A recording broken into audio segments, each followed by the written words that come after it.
So thank you all for having me. I will admit, I was a little like, really? NAHRO wants me to speak at a conference? But, you know, I'll just start really quick. I know I'm going to try to keep this as lively and upbeat. It's early. You're getting going. This is a weird-ass room. But, you know, I was homeless at 16. My mom died of a cerebral hemorrhage, so it was pretty sudden. And my dad was a jerk. And he moved in and kicked us all out.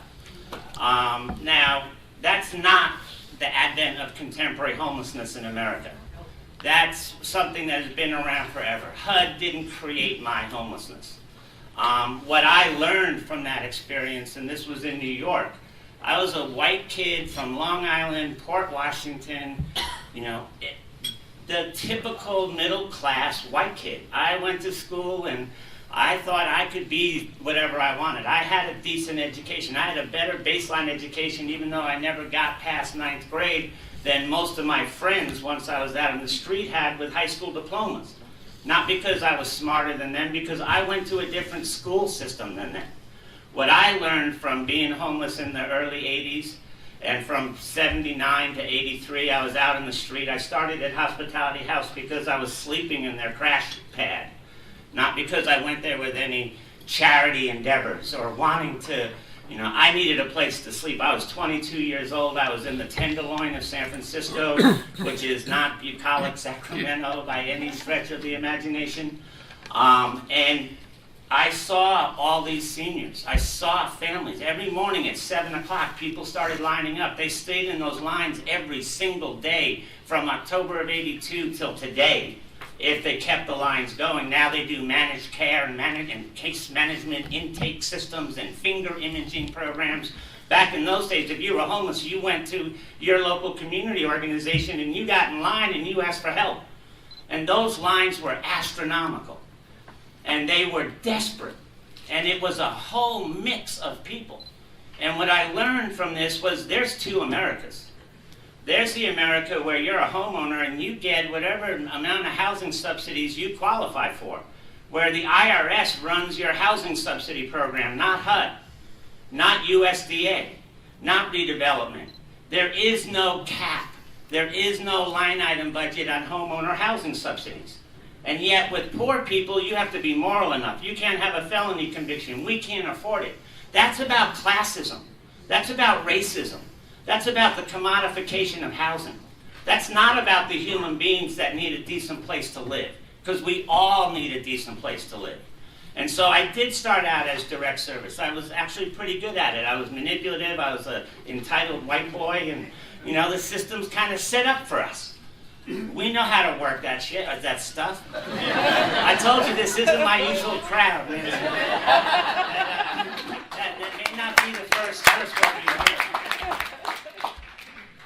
I started seeing stuff, especially around families, and especially around mentally disabled people. For whatever reason, maybe because I'm crazy, that's the stuff that really stuck with me. But when you're severely mentally ill, and all of a sudden your halfway house, your lodge starts closing down because the government doesn't want to fund it anymore. People like to say deinstitutionalization created homelessness. No, it didn't. Deinstitutionalization created community-based residential treatment programs. Eliminating community-based residential treatment programs is what put mentally ill, indigent people out in the streets of our cities. That's the way the system works. And we've seen it time and time again with affordable housing funding. We've seen the simple concept of housing as a human right, of let's make sure we have a system set up where people have a decent place to live, because Lord knows we can afford it if it was something we really wanted to see happen, something we really wanted to do. And Lord knows we addressed homelessness back in the 30s by creating what today we call HUD.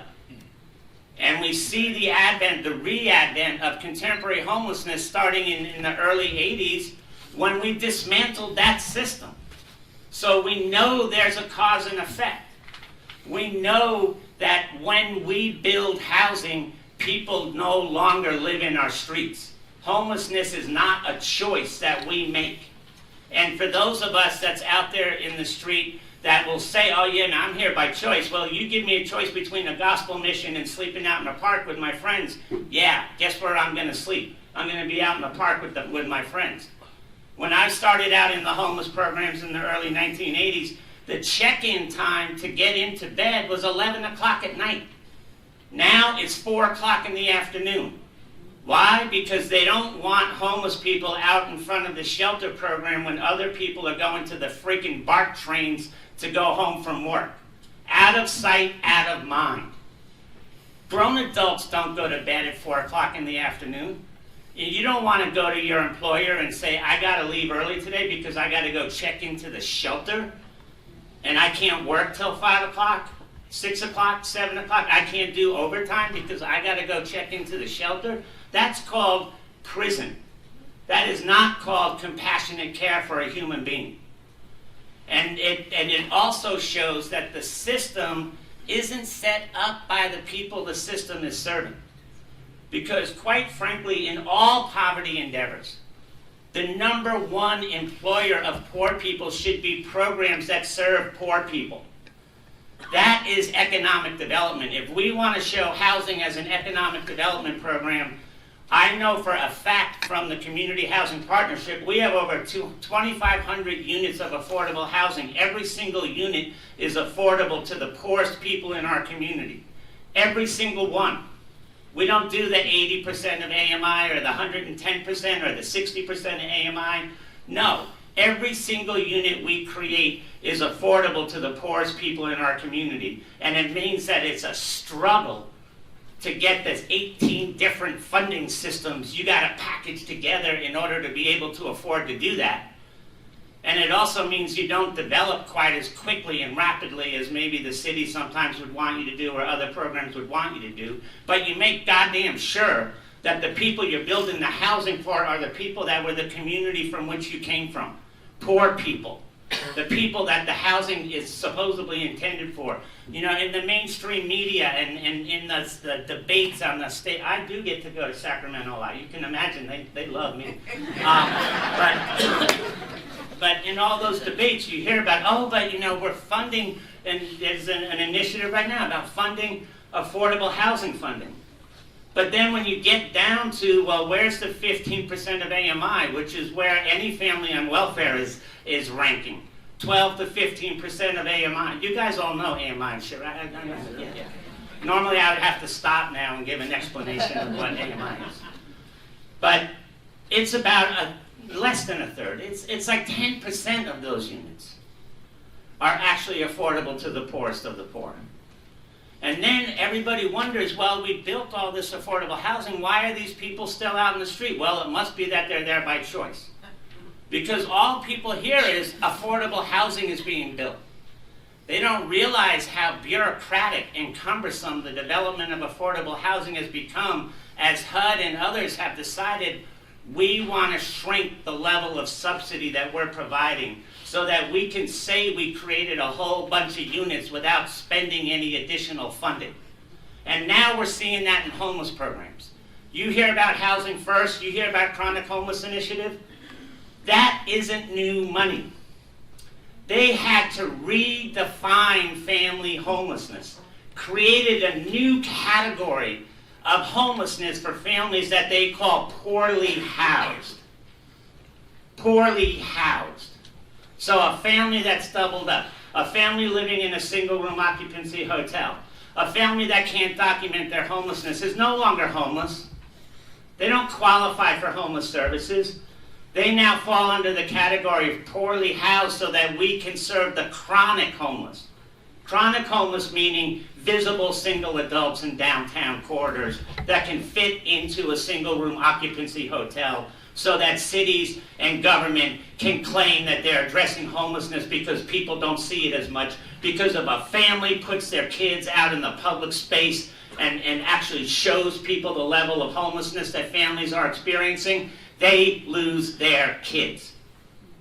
And so they don't do it. They live in dangerous and obscene conditions and abusive conditions just to protect losing their children And that's what we've created. And now you're seeing family program after family program after family program shutting down, being defunded because they are no longer a priority for HUD McKinney funding to address homelessness, and opening up SRO hotels for single adults and calling it Housing First and claiming victory. Somebody's got to call that on the table. It may not make you the most popular organization in the room, but God damn it, somebody's got to call it on the table, because as this continues, the grapes of wrath is going to be the good old days. We have 1.6 million children going to school every single day that don't have a home to go to that night. And as little as 10 years ago, it was 960,000, as disgusting as that is. But in as short as over a 10-year time frame, we have seen that number go from 960,000 to 1.6 million, and the response from the federal government was to redefine when those families count as homelessness. So HUD says 756,000 homeless people in the whole country under their ridiculous ass point-in-time head count process. Go out with volunteers and count heads in January? That's going to give you a realistic number? You ain't going to my school. You ain't going to be working for my housing authority if that's how you do your math. Because sure as heck, you put in data like that to HUD to justify the funding they're giving you, they ain't going to accept it. But we use it as national statistics to determine the number of homeless people in the United States. Not because it's a legitimate formula, but because we don't want to know the truth. And we don't want people to know the truth. And so we, after years of doing this and doing the community housing partnership, I was the president of the board for 10 years, but it took us 5 years before that to create it. 65% of the staff are people from the local Tenderloin community or homeless people. Every single resident, as I told you, is from the community, and every single resident is offered the opportunity, should they want to, should they be able to, should it be appropriate, to earn a paycheck, whether it's in the organization or outside of the organization.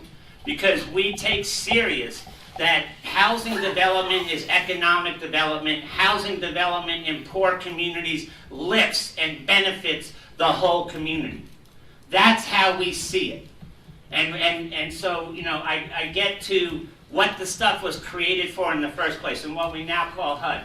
And Jonathan, you flip as I'm woofing. In 1937, this is the preamble to what became the housing bill that created HUD. This was the preamble and the responsibility of the federal government. In 1998, if anybody in the room, and you ain't all that young, so many of you might remember. Oh, come on, man, we should be proud that we're old. Shit. We made it. I love my gray hair. I earned every single one of these suckers. In 1998, when Gingrich and then Clinton signed it, our beautiful Democratic president that also gave us Hope 6, by the way, in 1998, this was that same preamble that you just saw was changed to this. This was 15 years after we had opened our emergency shelter programs again. This was the federal government's response as part of the quality housing. Quality housing, yeah. You know, that's like they call it the quality of life laws when they arrest homeless people for being in public space. Whose freaking quality are we talking about? But yeah, slow down, brother. But they clearly say there is no hidden agenda here. Not only are we not responsible for providing for the safe, decent, affordable housing for all of our people, we don't even got to do it for a majority of them. How is that a response to massive income inequality and homelessness? It's not. It's a justification to do Hope 6 and choice neighborhoods. That's what this was about. And it was coupled with welfare reform, where aid to families with dependent children became temporary aid for needy families. where SSI recipients, Social Security recipients that were disabled and were honest enough to tell their shrinks, by the way, I'm also smoking rocks, or by the way, I'm also a drug addict. 300,000 in one day were cut off of Social Security benefits, even though they were already deemed absolutely 100% disabled because they had a co-occurring substance abuse addiction. So you take this approach to housing, you cut off welfare assistance for poor families, you turn food stamps into SNAP, and you eliminate ongoing assistance, which also eliminated the medical benefits for 100% disabled people, all in one welfare reform initiative. And then you wonder why this situation keeps getting worse and worse and worse. And it's all about the commodification of housing. And so you see these kind of numbers, and these numbers are about 2 years old at this point. We'll be updating it, although I gotta tell you, I'm GED, 3 high schools and never finished any of them. Finding this data sucks. I mean, it's hard. And NAHRO did help back in 2005. I don't know who was working there then, or I don't even remember the name, but we were coming up from the street. We were looking at the National Low-Income Housing Coalition reports, and it was really hard for us to use that as a local empowerment tool if we couldn't understand it ourselves. And some of this housing data, it seems the more they screw over poor people, the more complicated the reports get, and the harder they are to digest.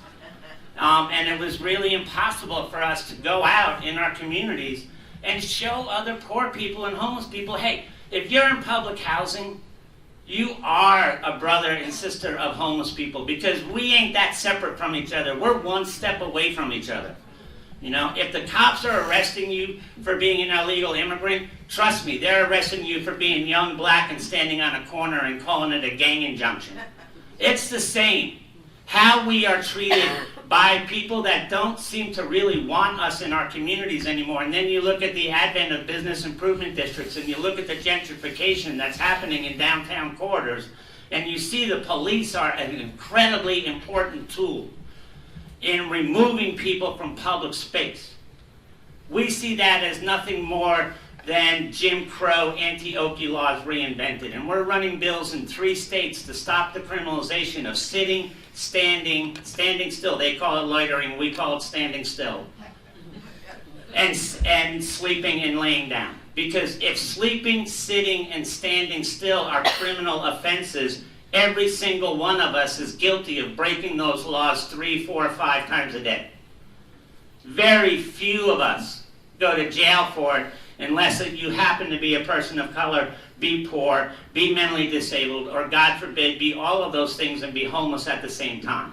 Then there is a really good chance you and the criminal justice system are going to interact for activities you perform that every single person in that community, even the people that wrote the laws, violate, and the police that enforce those laws violate. Every single one of us violate those laws, but only some of us go to jail for it. That's a sundown town. That's anti-Okie. That's Jim Crow. That's the ugly laws. This country has a long history of using these laws to the Japanese American Exclusion Act, the Basurero Treaty. This country has a long history of using these laws to empower local governments to get rid of people they don't want. And right now the target is homeless people. The predominant target is homeless people, but we ain't the only people. And in order to bring together the kind of movement that created the need for a NAHRO, if public housing hadn't been created and redevelopment hadn't been created, there would be no NAHRO.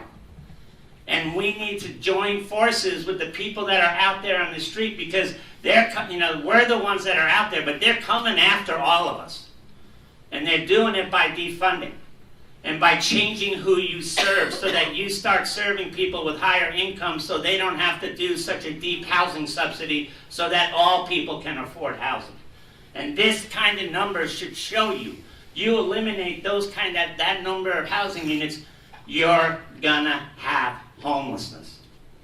These people were living in these units not because, oh, it's so much nicer to live in public housing than it is to live in my mansion. These people were living in those units because they were poor and they needed housing. And you get rid of those units, you eliminate those units, you make those units mixed income and give them a housing choice voucher? I'm sorry, but that's just freaking ridiculous. Cool, thank you. A housing choice voucher is the landlord has a choice whether to house you or not. Doesn't mean you have a choice on where to live. And going around to private landlords and getting them to buy into public housing authority funding ain't all that easy. Doing it when you're dirt poor, doing it when the landlord is under intense gentrification from homeowner associations and local communities to not be housing homeless people in their communities, to not be housing poor people in their communities because we're trying to improve the quality of life here, it makes it goddamn near impossible. And we see way too many of those housing choice vouchers being returned because somehow the person screwed up. The person didn't screw up. The person didn't create racism and classism that gives landlords the ability to say, I'm not housing you because you're homeless or because you're a person of color. I'm not housing you because you're poor. Well, that ain't housing choice, and we shouldn't call it that. Next slide, Jonathan. And I'm going to start going really quick now. This just is to show the correlation. These are the numbers of public housing funding and how they were cut and how they directly correlate to the opening of emergency shelter programs. Cause and effect. You'll see that a lot in our reports. These reports are online. They're in Spanish. They're available. They're free. Lord knows when you're as broke as we are, you ain't selling information to the people you hang out with. But you also see this massive correlation in the criminalization of people in local communities. And these are all for, UC Berkeley did this, so we got the law school to do the data so that people might actually think it's for real. But this is all for minor infraction offenses, sitting, sleeping, eating, standing. That's the level of incarceration rates that we're seeing, of conviction rates that we're seeing, and the level of enforcement that we're seeing. Next. This is to show that, and this is, we use it a lot, that the USDA ain't exactly like filling the void and filling the gap. And rural homelessness really, really is difficult. Yep. You got one program in one town, another program 2 other towns over, and you got no way of getting there. You got to get on a bus with you and your kid. It's brutal. And Eureka just swept 150 people from a marsh that's behind the parking lot of a shopping mall, because they just decided these people got to go. And 4 of them got into a shelter. The rest of them, well, they went somewhere. And it barely made a blip on the screen. If they had done that shit in San Francisco, it'd have been all over the news. Or in LA, it'd have been all over the news. But in rural communities, it's brutal, the level of enforcement and the degree of difficulty for families trying to survive in those communities. And this is a direct correlation as to why. Because we're developing 30,000 less units a year of affordable housing for people that are poor and living in rural communities. John? This is the public housing stuff. I've already given you the numbers. I just wanted you to see that we also got cool artwork that goes with this shit. This is the stuff I've been talking about. You don't see this. You see all these reports, 10-year plans, 5-year plans, chronic homeless plans, all these initiatives and reports. The federal government loves to study issues they have no intention of addressing, because just by studying it and forming a task force, you can pretend like you give a shit, and you can pretend that you're doing something about it, and you can have all these meetings, and you can hire all these consultants and all these facilitators, and you can really make it look like we're doing something and get on the news, and then 2 years later you get another mayor, 4 years later you get another president, so you start the whole process all over again.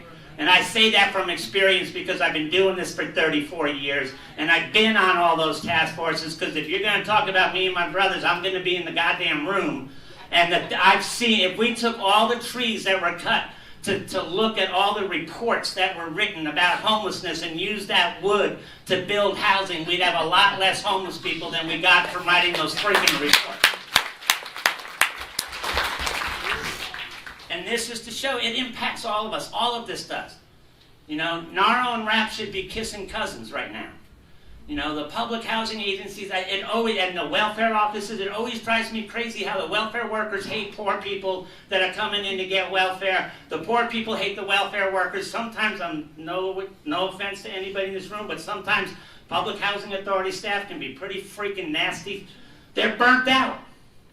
The people coming in are burnt out. That's why they got all these security guards in all of these waiting rooms. Everybody's burnt out, everybody's pissed off, and they're taking it out on each other. And the key for us is, no, man, that's what they want. The more we're fighting with each other, the more we're talking about our differences, the more we're going to get screwed over. And if we don't see the current trends in affordable housing funding as screwing people over, then we're blind and we're just pretending that it doesn't exist. Because it's clear, it's documented, and you look at the cause and effect in contemporary homelessness, and it jumps into your face. And this is the thing of the 5-year plans, the 10-year plans. To us, it's the vicious cycle of homeless policy. But we could have put welfare policy, we could have put the prison industrial complex, we could have put a lot of issues up there. We need to stop studying humans and start addressing humanity and build that into our systems and into our programs and into how we interact. The criminalization, we go, all right, I'm going to cut it short. Just buzz on through. This is just to show comparison to what we spend on the military versus what we spend on human beings. It seems that it's a lot more important for us to kill people than it is to treat people like human beings, and the numbers are mind-boggling. This I talked about earlier. A housing subsidy is a housing subsidy. You owe me $50, I tell you to keep it. I just gave you $50. You asked me for $50, I give you a $50 bill. I just gave you $50. Same exact thing. But yet we can afford $144 billion a year in homeowner housing subsidies, and we can't afford $34 billion a year in affordable housing for poor people. One reason and one reason only, and that is classism. One is creating income for mortgage companies, the other is creating income for nonprofit housing developers. One is valuable, the other isn't, and we don't want to do anything that might look like we care about people, that if we're not making a profit off of it. Low-income housing tax credit programs, I think, is another example of how to implement that kind of philosophy. I think we need to get back to people need housing, they're poor, we can afford to develop it, we build it, we improve low-income neighborhoods, we empower poor people, and housing as a human right is not a bad concept even in a capitalist system. Thank you all very much for your time.